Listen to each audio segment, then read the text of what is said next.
আমাদের সবার পরিচিত একটা ফুল জবা ফুল। আমরা ছোটোবেলা থেকেই সবাই দেখি, চিনি, জানি, তবে অনেকেই এর গুণাগুণ সম্পর্কে কিন্তু জানি না। এর অনেক গুণাগুণ আছে, তার মধ্যে একটা বড় গুণ হচ্ছে কেউ যদি এই জবা ফুলের চা পান করে সেক্ষেত্রে তা কিন্তু রক্তে শর্করার মাত্রা কমিয়ে ডায়াবেটিস নিয়ন্ত্রণ করে।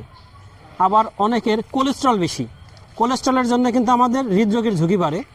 সেক্ষেত্রে এই জবা ফুলের চা পান করলে শরীরে কোলেস্ট্রলের মাত্রা কমে এবং হৃদরোগের ঝুঁকি কমে। জবা ফুলের চা ওজন নিয়ন্ত্রণেও কিন্তু যথেষ্ট ভূমিকা রাখে।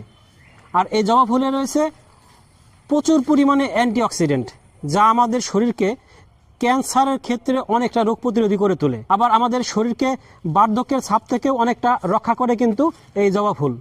আবার দেখা যায় যে কারো যদি ঘন কালো চুল দরকার হয় বা চুল পাড়া রোধ করার দরকার হয় সেক্ষেত্রে কিন্তু এই জবা ফুল বেটে ব্যবহার করা যায়। আমাদের কিডনির ক্ষেত্রেও কিন্তু এই জবা ফুল অনেক উপকারী।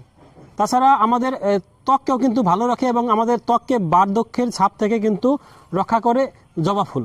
আবার দেখা যায় মেয়েদের অনিয়মিত ঋতুস্রাব, সেক্ষেত্রে কিন্তু কেউ যদি জবা ফুল ব্যবহার করে এই সমস্যাটা কিন্তু দূর হয়ে যায়। তার মানে এই ছোট্ট একটা লাল জবা ফুল, টুকটুকে জাল জবা ফুল, সুন্দর জবা ফুল, এটার কিন্তু অনেক উপকার রয়েছে। আমরা যদি চাই এখান থেকে উপকার গ্রহণ করতে পারি।